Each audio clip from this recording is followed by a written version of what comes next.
اور کسی اور کی کیا حقیقت ہے؟ آئیے ذرا تھوڑا سا اور پیچھے چلیے. غار حرا میں پہلی وحی کا نزول ہوتا ہے.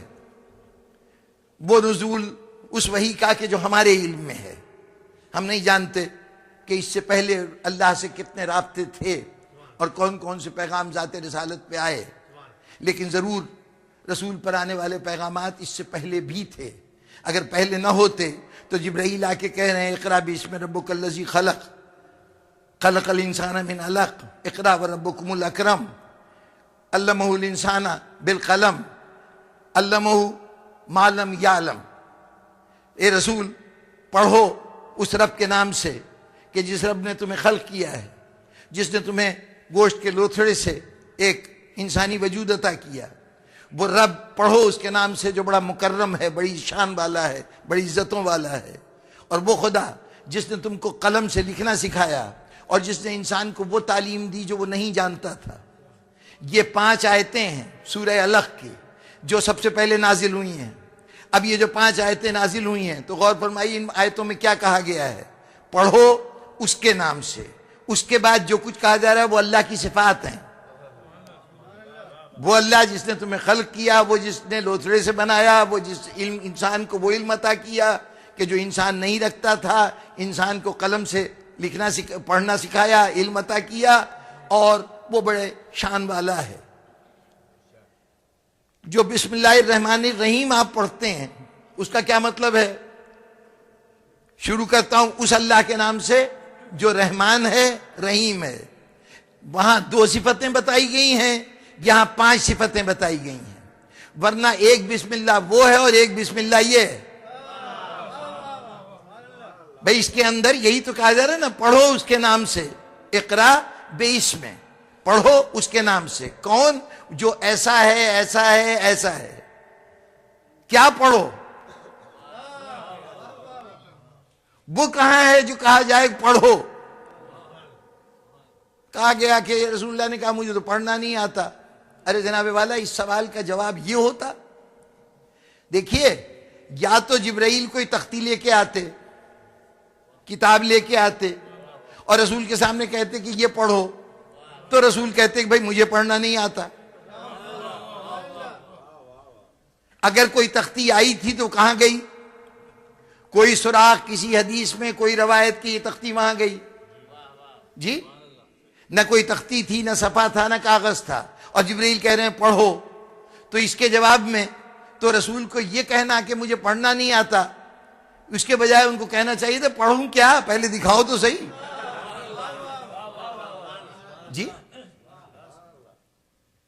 جناب والا، نہ جبرائیل کے فرشتوں کو بھی نہیں پتا تھا کہ کیا پڑھوانا ہے. وہ تو صرف پیغام لے کے آیا تھا کہ جو کچھ ہم تم تک پہلے منتقل کرتے رہے ہیں، اب وہ وقت آ گیا ہے کہ اب اس کو دنیا کے سامنے پڑھ دو. جبرائیل صرف اجازت لے کے آیا ہے، قرآن لے کے نہیں آیا ہے.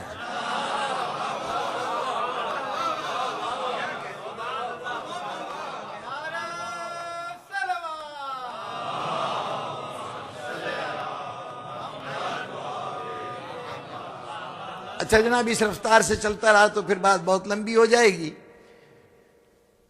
جبرائیل آیا، حضور تشریف لائے، آ کے جناب خدیجہ سے تذکرہ کیا کہ یہ واقعات ہوئے ہیں. جناب خدیجہ نے کہا کہ یقیناً آپ خدا کے رسول ہیں، اللہ آپ جیسی شخصیت کو ضائع نہیں کر سکتا. آپ کے یعنی کوئی ایسا نہیں ہو سکتا کہ آپ کو یہ جو باتیں ہوئی ہوں یا جو کچھ آپ نے دیکھا ہو یہ محض کوئی دھوکہ ہو، فریب ہو، واہمہ ہو، ایسا نہیں ہو سکتا. یہ یقین تھا جناب خدیجہ کا. انہوں نے تائید کی، حضرت علی نے تائید کی.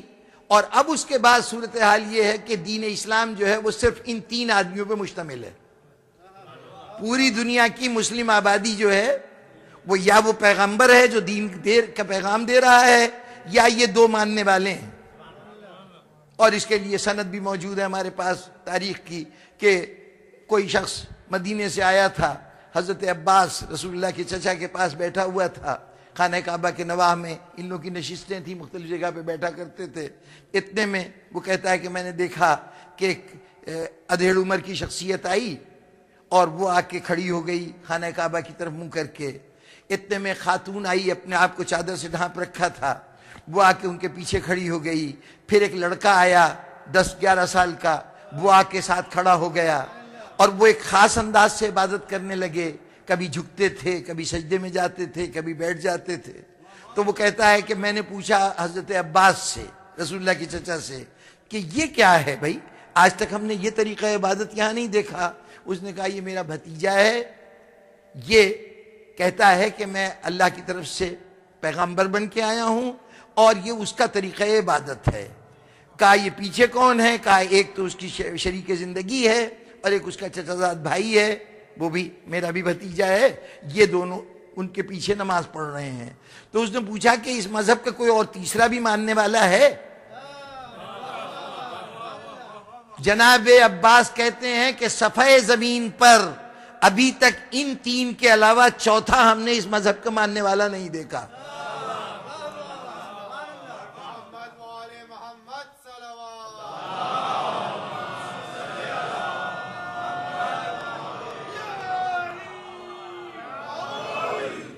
اچھا جناب والا, 3 سال گزر گئے اسی طرح سے, گھر سے باہر بات نہیں نکلی. اس کے بعد 3 سال کے بعد قرآن مجید کی آیت نازل ہوئی, وانذر عشیرتک الاقربین, اے حبیب جو تمہارے قریب ترین رشتہ دار ہیں. عشیرہ رشتہ دار, اور اقربین, اقربین سپرلیٹو ڈگری ہے قریب کی, قریب کی سپرلیٹو ڈگری ہے اقرب, اور اس کی جمع ہے اقربین. یعنی سپرلیٹو ڈگری کا مطلب کیا ہوا؟ قریب کا مطلب ہے جو قریبی ہوں, اقرب جو بہت زیادہ قریب ہو. الف سے اقرب, عین سے ہوگا تو خطرناک ہو جائے گا جی. ویسے بعض جگہ وہ اقرب جو ہوتے ہیں عین والے اقرب بھی بن جاتے ہیں.